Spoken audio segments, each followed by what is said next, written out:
Thyroid సమస్యతో బాధపడుతున్నారా? అయితే సంప్రదించండి homeo care international. Class room లోనే టీచర్ హత్య. అన్ని గాయాలున్నాయి మేడం. స్కెచ్ వేసి హత్య చేసిన విద్యార్థులు. ఎవరైనా టీచర్స్ వెనుక పక్క నుంచి ప్రోద్బలం లేకుండా వాళ్ళు కొట్టింటారా? గుంపుగా కొట్టి చంపేశారు.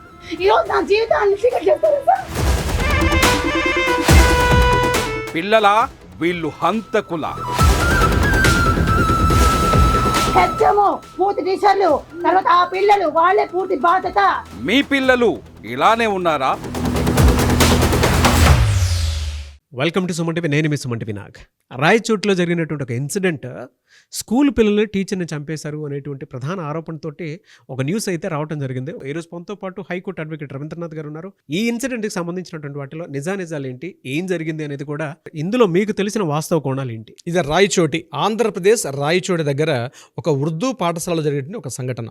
అక్కడ సైన్స్ మాస్టర్ ఇజాజ్ అన్నటువంటి వ్యక్తి తన క్లాస్ రూమ్లో పాఠాలు చెప్తూ ఉండగా పక్కన కొన్ని శబ్దాలు, కొన్ని ఘర్షణ, కొంత గొడవతున్నటువంటి ఒక వాతావరణం కనిపిస్తే ఇమ్మీడియట్గా తన క్లాస్ రూమ్ నుంచి బయటకు వెళ్ళి వాళ్ళని వద్దు, ఇక్కడ క్లాస్ రూమ్ బయట డిస్టర్బెన్స్ చేయకండి, గొడవ పడకండి, బయటికి వెళ్ళి క్లాస్ రూమ్ బయటికి వెళ్ళి స్కూల్ బయటికి వెళ్ళి మీరు గొడవ పడండి తప్ప ఇక్కడ ఇటువంటిది వద్దు, నా క్లాస్ డిస్టర్బెన్స్ అవుతుందని చెప్పినందుకు గాను ఇమ్మీడియట్గా ఆ స్టూడెంట్స్ అందరూ కలిసి ఒక మూకుమ్మడిగా ఆ టీచర్ మీద దాడి చేసి బహిరంగంగా ముష్టిఘాత అంటారు సార్, గట్టిగా కొట్టి ముఖం మీద పిడిగుద్దులు గుద్ది ఆయన అక్కడ సమస్యలు పడిపెట్టుగా చేశారట.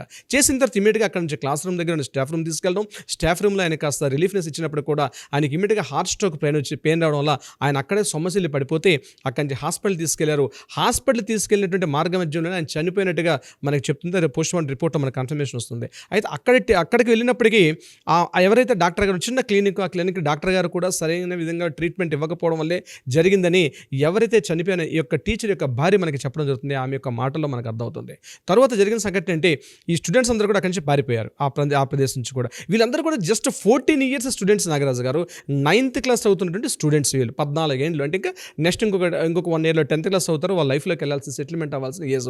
ఇటువంటి స్టూడెంట్ అంటే ఆ ఏజ్ గ్రూప్ 14 ఏళ్ళు అంటే జస్ట్ టీనేజ్ గ్రూప్, అప్పుడప్పుడే ఎంటర్ అయ్యారు, టీనేజ్లోకి ఎంటర్ అయిన స్టూడెంట్స్ యొక్క మైండ్ సైకాలజీ ఎలా ఉంది అనేది నేను మీకు ఇంకొంత వివరించే ప్రయత్నం చేస్తాను. ముఖ్యంగా మనం ఎందుకు ఇలా ప్రవర్తించారు, ఇది క్షణికమైన ఆవేశమా, లేకపోతే వాళ్ళు చేస్తున్నట్టు వాళ్ళ మీద సమాజం కానీ, లేకపోతే పేరెంట్స్ కావచ్చు, తల్లిదండ్రులు కావచ్చు, టెక్నికల్గా ఉన్నటువంటి వాళ్ళు ఈరోజు ఉన్నటువంటి అందుబాటులో ఉన్నటువంటి టెక్నాలజీ కావచ్చు, వీటి వల్ల ఇన్ఫ్లుయెన్స్ కాబడ్డారా అన్నది మనం కాస్త విశ్లేషణలోకి వెళ్ళగలిగితే డెఫినెట్గా చెప్పొచ్చు.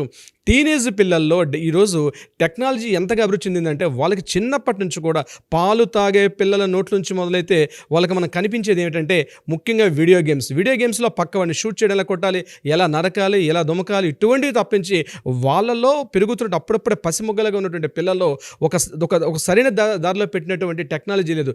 ఎంతసేపు వాళ్ళకి మనం చెప్పేవి ఏంటంటే వాడిని ఎట్లా షూట్ చేయాలి, వీళ్ళని ఎట్లా కత్తిపడవాలి, వాళ్ళని ఎట్లా తలనరకాలి, వీడిని ఎట్లా షూట్ చేయాలి, ఇటువంటి ఒక టెక్నాలజీ తెలియకుండానే ఆ పసి హృదయాల్లో మైండ్ సెట్లో ఉండిపోతుంది.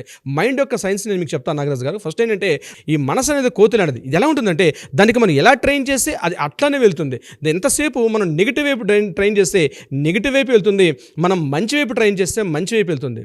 99% ఎక్కువ మంది ఏంటంటే ఏదైనా ఒక సంఘటన తెలియగానే అదొక కోతు లాంటిది, ఇమ్మీడియట్గా దానికి ఎట్లా ట్రైన్ చేయాలి, ఆ ట్రైన్ చేసే విధానం పిల్లలు ఈరోజు అంత టైం స్పెండ్ చేసేది పేరెంట్స్ కూడా లేదు. దానికి ఎట్లా ట్రైన్ చేస్తున్నాం, ఏదైనా సంఘటన జరిగింది ఇమ్మీడియట్గా కొట్టండి, కొడితే రివర్స్ కొట్టాలి, షూట్ చేస్తే ఎదుర్కొంటే మనకి ఏదో అపకారం వస్తుందో షూట్ చేసి పెట్టాలి. అంటే వాళ్ళ పిల్లల్లో చిన్నప్పుడు ఒక చిన్న మైండ్ సెట్లు అంటే వాళ్ళకి సరైన విధమైనటువంటి ఒక విద్యా విధానం లేదు వాళ్ళ దాంట్లో. అంటే చిన్నప్పుడు మన దాంట్లో చిన్నప్పుడు చదువుకునే టైంలో ఒక చందమామ పుస్తకాలు, మహాభారత కథలు, ఒక రామాయణ కథలు చిన్నప్పుడు తిప్పితే వాళ్ళ మైండ్లో ఒక సోషల్, ఒక సమాజం, నా చుట్టూ, నా కుటుంబం, నా బాధ్యత, నా ఊరు అన్నటువంటి ఒక ప్రాధాన్యత పోయి ఎంతసేపు ఎదుటివాడిని ఎలా కొట్టాలి, దీని మీద సినిమాల యొక్క ప్రభావం కూడా తప్పనిసరిగా ఉంది. అవునన్నా కాదనుకున్న నేటి సమాజంలో ఒకప్పుడు సినిమాల్లో తన కుటుంబాని కోసం ఎలా హీరోగా ఉండాలనే విషయం పోయి ఈరోజు సమాజం మీద ఎంతమంది నరికితే లేచి సినిమాలు కత్తి పట్టుకొని ఎంతమంది నరికితే వాడిని హీరోగా చూపించడం, ఆ ప్రభావం పిల్లల మీద డెఫినెట్గా చూపిస్తుందన్న అనడంలో ఎటువంటి సందేహం కూడా లేదు నాగరాజు గారు. ముఖ్యంగా మైండ్ సెట్స్ ఎలా ఉన్నాయి పిల్లల్లో అంటే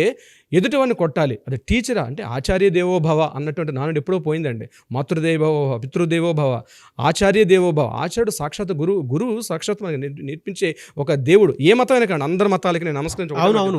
ఒకటే నమస్కారం అండి. అదే సార్. ప్రతి మతానికి అతను ఇప్పుడు జరిగిన సంఘటన ముస్లిమ్స్ల సంఘటన. ముస్లిమ్స్ టీచరు, ముస్లిమ్స్ యొక్క స్టూడెంట్స్, ముస్లిమ్స్ యొక్క ఆ డాక్టర్ కూడా చూసింది ముస్లిమ్సే.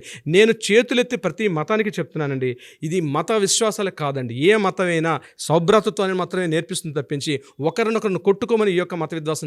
ఇదే కానీ వేరే మతం వాళ్ళు కొడితే ఈరోజు పెద్ద సామాజిక పెద్ద న్యూస్ అయ్యేది. దయచేసి గాలి వార్తల్ని ప్రచారం చేయకుండా ఎవరి మతమైనా ఒక కంటిన్యూటీ నేర్పించాలి పిల్లల్లో. ఈరోజు పిల్లలు తప్పు చేస్తే పెద్దలు చేసినట్టుగానే ఈరోజు వాళ్ళ మైనర్లు. సార్ లీగల్గా చూసుకుంటే పిల్లలు తప్పు చెయ్యాలి అని అంటే వణుకు రావాలి సార్. దీనికి ఇట్లాంటివి జరుగుతున్నాయనంటే టీచర్స్ని చంపటం ఏంటి సార్ దారుణం. కాకపోతే ఇప్పుడు ఇన్సిడెంట్ దీనికి సంబంధించి ఏం జరిగింది అనేటువంటి దాని మీద ఇంకా రకరకాల కథనాలు అయితే నడుస్తూ ఉన్నాయి. కానీ బట్ టీచర్స్ మీద స్టూడెంట్స్ చెయ్యి ఎత్తాలన్నా భయపడాలి, వణుకు రావాలి. దానికి లీగల్గా ఏమైనా రెమెడీ ఉందా? విద్యా వ్యవస్థలో ఉన్నటువంటి కొన్ని సెక్షన్స్, కొన్ని జీవోల కారణంగా టీచర్లు కూడా, నేను టీచర్స్ని దృష్టిలో పెట్టి చెప్తున్నానండి, ఈరోజు ప్రభుత్వ టీచర్లు కావచ్చు, ప్రైవేట్ టీచర్లు కావచ్చు, ఎంతో అద్భుతమైన టీచర్స్ ఉన్నారు. మంచి సొసైటీని ఫామ్ చేద్దామని ఎంతోమంది టీచర్స్ కూడా ఈరోజు గవర్నమెంట్ విధానంలో ఉన్న కొన్ని జీవోలు, కొన్ని సెక్షన్స్ వల్ల వాళ్ళు చేతులు కట్టేసినట్టు ఉన్నారు. వాళ్ళ మీద చేయెత్తితే ఒక బాధ, అమ్మాయి మీద గట్టిగా మాట్లాడితే నెగిటివిటీ రావడం. ఈ రకమైన దీంట్లో అంటే మంచికి చెడుకి ఎప్పుడు ఒక లైన్ ఉంటుందండి. ఈ లైన్ ఆ బ్యారియర్ ఎవరు దాటినా కష్టమే. కానీ చట్టాలు ఈరోజు నిర్దిష్టంగా చెప్తున్నాయి, చట్టాలు న్యాయాలు. కానీ చట్టం న్యాయం కన్నా ముందు హ్యూమానిటీ వాల్యూస్ ఇంపార్టెంట్ నాగరాజు గారు. హ్యూమానిటీ వాల్యూస్ అన్న పోయి చట్టం మీద డిపెండ్ అయినంత కాలం ఇలాంటి సంఘటనలు జరుగుతాయి. చట్టాలు ఏం చేస్తాయి, సంఘటన జరిగిన తర్వాత శిక్షణ మాత్రమే చట్టాలు న్యాయాలు తెలియపరుస్తాయి. కానీ ఆ సంఘటన జరగకుండా ఉండాలంటే ముందుగా కొన్ని మానవత్వ విలువలు నేర్పించాల్సిన అవసరం అయితే ఉంటుంది.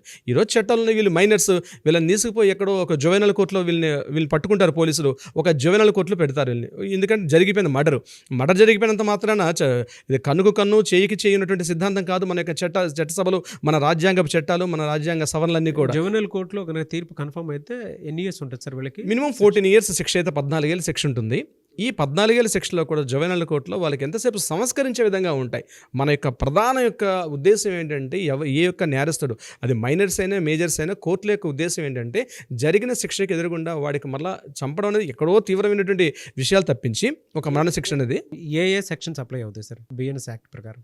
Indian penal code 121, 121A, 122C ఈ సెక్షన్స్ అన్నీ కూడా మనకు జువెనైల్ యాక్ట్ సంబంధించి ఉంటుంది. ఇది కాకుండా మనకి 2015లో మరొక యాక్ట్ కూడా వచ్చింది నాగరాజు గారు. ముఖ్యంగా child and care protection act అని చెప్పి, జువెనైల్ జస్టిస్ యాక్ట్ అని చెప్పి 2015లో ఒక యాక్ట్ వచ్చింది. దాన్ని మళ్ళీ 2000లో ఫస్ట్ సెక్షన్ వచ్చింది, 2015లోకి అమెండ్మెంట్ చేశారు, 2020లోకి అమెండ్మెంట్ చేశారు. దీనిలో ఏంటంటే సెక్షన్ 2/33 అన్న సెక్షన్ దీని ప్రకారం అంటే ముఖ్యంగా ఈ తీవ్రమైనటువంటి నేరారోపణలు, ముఖ్యంగా హత్యకు ప్రేరేపించడం, హత్య చెయ్యడం అన్నటువంటి సెక్షన్స్ కింద అయితే 2/33 కిందకు వస్తుంది. దీంట్లో అయితే అప్ టు 7 years వరకు కూడా ఇంప్రిజ్మెంట్ ఉండే అవకాశం ఉంటుంది. ఇది ఈ జువెనల్ జస్టిస్ సంబంధించి పిల్లల యొక్క అంటే బిలో టీనేజ్ వాళ్ళకి, అంటే బిలో 18 years సంబంధించిన పిల్లలకి ఉన్న యాక్ట్స్లో. వీళ్ళతో పాటు పేరెంట్స్కి కూడా ఏమన్నా కలిపి ఉండేటువంటి యాక్ట్స్ ఏమైనా ఉన్నాయి సార్? అసలు ఉండాలనే కోరుకుంటున్నాం అండి. ఇప్పటివరకు అయితే పేరెంట్స్ సంబంధించేటువంటి యొక్క సెక్షన్స్ లేవండి. పిల్లలకు సంబంధించిన విషయంలో పేరెంట్స్కి శిక్షించడం అనేది లేదు. కానీ రావాలని అయితే చాలా ప్రపోజల్స్ అయితే ఉన్నాయి. సుప్రీంకోర్టు దీని మీద సుమారుగా 6-7 సంవత్సరాల నుంచి కూడా చాలా పెండింగ్లో ఉన్న ఫైల్స్ ఉన్నాయి.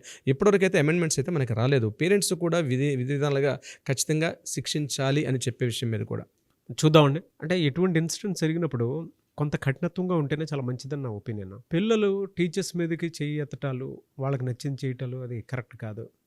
ఈ ఇన్సిడెంట్కి సంబంధించింది అయితే పర్టికులర్గా మనం మాట్లాడుకోవాలి అని అంటే కొంతమంది మాట్లాడుతూ ఉంటారు, మరి టీచర్స్ కూడా అలానే బిహేవ్ చేస్తారు. అది సెకండ్ థింగ్, అది సెకండరీ. బట్ పిల్లలు మాత్రం ఏదైనా నేర్చుకోవాలి అనుకునేటప్పుడు చిన్నపిల్లలుగా ఉన్నప్పుడే అటువంటి క్రూరమైనటువంటి బిహేవియర్ ఉండటం అంటే క్షమించరాని పాపం, నేరం కూడాను. ఏదేమైనా సరే ఇటువంటి విషయాల్లో పేరెంట్స్కి కూడా శిక్ష పడాలని మాత్రం కోరుకునేటువంటి వాటిల్లో ఏమాత్రం డౌట్ లేదు సార్. ఎందుకంటే జాగ్రత్త వహించాలి పేరెంట్సే. వాళ్ళకు కూడా భయం ఉండాలని మాత్రం కోరుకుంటాను నేను, బీయింగ్ అ పేరెంట్. డబ్బులు ఇస్తున్నాం కదా, ఫీజులు చెల్లిస్తున్నాం కదా అని చెప్పి టీచర్స్ మీద ఒత్తిడి కలిగించడం కూడా కరెక్ట్ కాదు. అలా అని చెప్పి కాస్త అల్లరి చిల్లరగా తిరిగే పిల్లల మీద కాస్త సీరియస్ అయితేనేమో అది కూడా ప్రాబ్లమ్స్ ఉన్నాయి టీచర్స్కి. ముఖ్యంగా చాలామంది వేలాది టీచర్స్ కూడా ఇది సఫర్ అవుతున్నారండి. చాలామంది లక్షల టీచర్స్ పిల్లల్ని గట్టిగా మందలించలేక కూడా ఇబ్బంది పడుతున్నారు. ఇటువంటి సంఘటనలు జరిగిన రోజున ఇంకా భయపడే పరిస్థితికి వచ్చేస్తున్నారు టీచర్స్. ఈ రోజు పరిస్థితి ఎలా ఉంటుందో తెలియక. అయితే ఒకటి ఏంటంటే, ఇవన్నీ చట్టాలు న్యాయాలు కాకుండా ముందుగా పేరెంట్స్ కొంత సంస్కారం చేసుకోవడం వల్ల మాత్రమే ఫలితాలు ఉంటాయనేది నేను అనుకుంటాను నాగరాజు గారు. Anyways thank you an.